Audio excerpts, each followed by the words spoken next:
Alors, bonjour les modèles, alors on se retrouve pour la 6e vidéo sur la préparation des STX, MTX, DTX de chez Funtech. On essaye de tout voir, de montrer toutes les possibilités. C'est pour ça qu'on essaye de faire un truc un peu poussé et c'est long. Pourquoi? Parce qu'on essaye aussi de tout séquencer hein, pour qu'on puisse retrouver après celui qui veut par exemple bosser sur les différentiels, mais il saura que c'est tel numéro de vidéo. Voilà. Et je fais en même temps toutes les photos. Il y aura le sujet qui s'ouvrira par la suite sur le forum avec toutes les indications. On essaie de faire aussi le kit visserie pour voir vraiment tous les emplacements de vis. Tout ça. Alors, dans la vidéo précédente, on s'est occupé de la préparation. On a remonté les différentiels, hein, la transmission centrale. On a fait la petite astuce hein, pour éviter que les axes de triangle et toutes les articulations se fassent la malle. Et maintenant, sur cette vidéo, bon, on va essayer de remonter le dessus des cellules, on va essayer de remonter tout ce qui est cardan, roulement de roue. Ce sera déjà pas mal si on fait ça.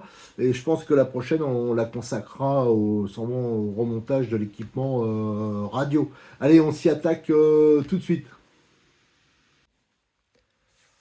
Et donc là, j'ai tout préparé pour faire ce remontage. Alors déjà, on va parler des capots supérieurs, hein. J'ai déjà, pour avancer un peu, j'ai déjà monté la triangulation. Alors je vous remontre pas hein, pour la préparation ici, ou la fixation de la plaque, hein, qui est pas la même à l'avant et à l'arrière d'ailleurs, hein. Regardez, c'est pas le même angle. Voilà. Donc ça c'est identique pour donc la fixation des vis là pour les sécuriser, c'est strictement identique à ce que je vous ai montré dans la vidéo précédente, hein. Je rappelle, quand il y a un plaque alu, il faut faire un tout petit peu plus attention, mais là c'est bien libre, donc c'est nickel. C'est pas le même couvercle de cellules à l'avant qu'à l'arrière, hein. Regardez, je les mets là. Là, il y a une fixation, ça je crois que c'est pour tout ce qui est roulette arrière. Enfin voilà, c'est assez différent. Et même le support, c'est un peu différent. Il n'y a pas le même écartement pour la fixation des amortisseurs. Donc ça, c'est prêt. Qu'est-ce qu'on a d'autre à voir? On va essayer de monter donc tout ce qui est porte-fusée, étrier, là on va essayer de le préparer, hein.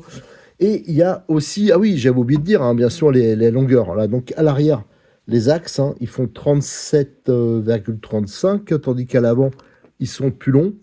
Et eux, ils font 43,30. Donc vous mélangez pas, hein, je crois qu'il y a 5. Excusez-moi, je l'avais dit aussi dans la vidéo précédente, là, je crois qu'il y a 5 longueurs différentes. Donc il ne faut surtout pas, quand vous démontez la voiture, vous mélangez, autrement ça ne va pas aller, hein. Il y aura quelques petits soucis. On va monter, je les ai mis ici, les roulements pour les roues, des roulements renforcés, des 5-10-4 renforcés. Je rappelle que la référence hein, du kit que je vous conseille, hein, ça c'est vraiment plus solide, c'est M2003. Surtout avec les grosses roues, vous imaginez bien qu'il y a beaucoup plus d'efforts qu'avec des roues 1 dixième standard. On utilisera aussi sur cette vidéo, je pense qu'on va monter la direction, on utilisera le kit roulement M2004 parce que d'origine c'est monté sur bague. La direction, je ne l'ai pas à côté de moi. Si elle est là, non, je ne l'ai pas à côté de moi pour vous montrer, mais on verra ça plus tard, hein. C'est monté sur bague bronze, donc on va le monter sur roulement à billes. Autrement, pour les cardans à l'arrière, je rappelle que c'est des goupillés hein, standard, ça va très bien. Pour cette voiture, il n'y a aucun souci. Et à l'avant, c'est des homocinétiques. Donc ça s'use assez peu. Bon, mais le seul petit point de faiblesse qu'il peut y avoir, j'ai jamais eu, mais voilà, Cyril m'a dit que ça lui arrivait d'en vendre, mais assez rarement, c'est les arbres de roue arrière, hein. Vous voyez, ils sont assez longs. Et sur des gros chocs, tout ça, des fois, ça peut éventuellement se voiler. Ce qui reste, je vous le dis, assez rare. Donc ça, c'est facile à voir, hein. Votre roue, c'est sur les roues arrière, hein, ça risque, voilà, ça bouge, ça vibre. Bon, c'est pas bon pour la tenue de route, ça détruit les roulements. Donc, à savoir que ça, bien sûr, c'est comme le reste, ça existe en pièces détachées. Voilà, ça, c'est une des pièces qui éventuellement peut bouger sur les trocs, hein. Ça, c'est voilà, c'est normal parce que les roues font un certain porte-à-faux. Alors, ce que je propose, c'est que moi, bon, parce que là, il n'y a rien de spécial, on a déjà graissé, donc le montage, hein, ça va être assez rapide, hein. Ça monte là, l'avant, hop, là, on voit qu'il y a les portées hein, ici pour les roulements. Donc là, il y a 2 portées. Voilà, ça va monter comme ça. Et pour le reste, je vais... Ah, je dis que ça va monter bien, mais regardez. C'est parce que ça accroche ici, pas de souci, voilà. Donc c'est comme ça. Ce que je propose, c'est que je monte l'ensemble, alors et je vous dirai après ce qui peut éventuellement poser des difficultés ou pas. Et surtout, je vais regarder pour les tailles de vis. Comme ça, je vous donnerai les bonnes cotes. Et bien sûr, tout ça, je le fais en photo, hein, en parallèle, donc vous aurez la possibilité de retrouver plus en détail sur le forum. Alors, j'ai monté hein, tout ce qui est suspension, hein, les portes-fusées. Alors, à l'arrière, rien de spécial, hein. Là, c'est bon, les cardans, c'est les cardans goupillés standard. À l'avant, alors il faut bien sûr que s'assurer que tout est parfaitement libre. À l'avant, vous voyez que j'ai mis des vis tête cylindriques. Alors, je vous donne les tailles, hein. C'est 3,12 pour la plus courte, celle d'en haut, et 3,14 pour celle d'en bas. Alors, faites attention, comme il faut utiliser le maximum de longueur hein, pour que ça prenne bien dans le plastique. Faites attention que ça soit bien libre, hein, parce que si on les serre trop fort, bon, ça a bridé, mais aussi ça risque de toucher le cardan. Vous voyez, à cet endroit. Voilà. Donc faites attention à ça. Tout à l'heure, moi j'avais serré, j'avais laissé du jeu, mais en fin de compte, la transmission, ça accrochait un peu parce que je crois que c'est la 3,14, hein, celle du bas, ça touchait un peu. Donc ça, c'est important. Donc nos suspensions, elles sont parfaitement libres, ça c'est bon. Les cellules, pour l'instant, provisoirement, je les ai fermées comme ça parce qu'il va falloir, pour les fermer définitivement, enfin définitivement, au moins que ça tienne, monter les pare-chocs. Alors les pare-chocs, j'ai bossé dessus.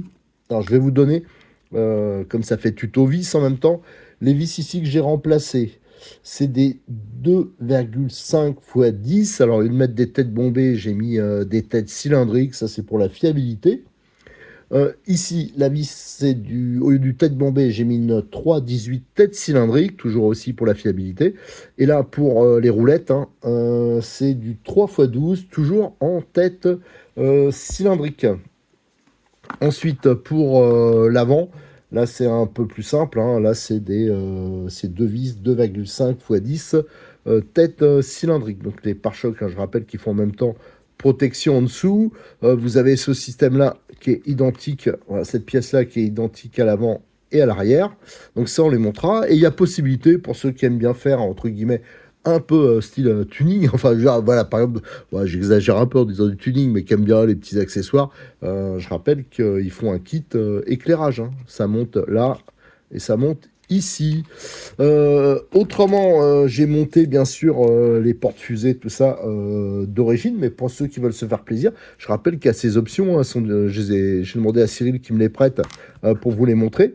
Alors moi, je les ai pas montées pour gagner un peu de poids et aussi parce que j'ai jamais pété ça. Je pense pas que grand monde a pété des étriers, des portes-fusées. Mais ceux qui veulent se faire plaisir, ouais, c'est vraiment de jolies pièces.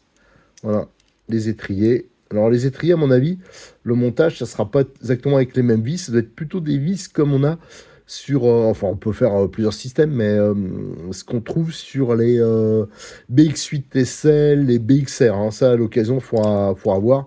Regardez les belles fusées usinées. Voilà, FTX. Et entre-temps, j'ai aussi reçu mes amortisseurs hydrauliques. Hein, je suis allé les chercher. Alors, ce qui est bien, c'est qu'ils sont pas chers. Et c'est quand même pas mal. Alors, moi, sur l'autre, je les avais montés. Ils sont efficaces, mais j'avais pris l'huile qui préconisait. Et c'était beaucoup trop fluide. Là, donc, on mettra un peu plus balèze. Alors, ça, peut-être, je me tatoue un peu à me lancer là-dedans dans la prochaine vidéo. Bon, on verra. On n'en est pas encore là. En tout cas, là, pour finir cette vidéo, ce qu'on va faire, c'est qu'on va monter les pare-chocs. Donc là, comme je l'ai fait précédemment, je vais les monter et je vous dirai après les vis que j'ai utilisées. Hein. Notamment en dessous, là, je vais retrouver le même problème que j'ai eu avec les autres vis 2.5. C'est que l'empreinte, elle risque d'être en taille 1.5 au lieu de 2. Donc on verra voir si je vous conseille de mettre les vis inox ou de laisser celles d'origine. Allez, je vais assembler tout ça. Et on se retrouvera donc pour la conclusion et je vous dirai toute la liste des vis. Allez, j'ai monté les pare-chocs. Alors, je vais vous donner quelques indications. Alors là, j'ai changé les vis, mais je vous dis celles d'origine. Pour l'empreinte, quand même, je les garde précieusement. Parce que là, elles sont plus petites, hein, donc il faut être un peu plus attentif. Donc là, c'est des têtes fraisées 2,5 x 10. Les deux vis qu'il y a ici, c'est des têtes cylindriques hein, pour la fiabilité. Et c'est des 3 x 16. Voilà. Tête cylindrique. À l'arrière, pour la fixation supérieure, ici, on a des 3,14 têtes cylindriques. Et ici, on a des 3x16 pour les deux cas-là. En dessous, on retrouve des 2,5x10 têtes fraisées sur l'avant du châssis, hein, enfin la partie arrière avant, voilà, et la partie arrière, voilà, on dira ça. Là, j'ai mis des 12 un peu plus longues parce que mon châssis était un peu fatigué, donc pour avoir une meilleure fixation. Voilà, pour cette partie, c'est terminé. On va arrêter la vidéo sur le montage des pare-chocs. La prochaine, je pense qu'on s'attaquera au montage peut-être du moteur, de la direction, des choses comme ça. On va continuer à progresser gentiment. Donc, rendez-vous hein, sur le forum où je mettrai après les photos. J'ai regardé 1400 photos. Il va falloir que je trie ça. Bien sûr, il y en a plein à éliminer. Il faudra que je les traite, que je fasse les textes pour les tutos. Et bien sûr, je vous invite à vous abonner et à liker les vidéos et à les partager sur vos réseaux sociaux. Allez, merci, à bientôt.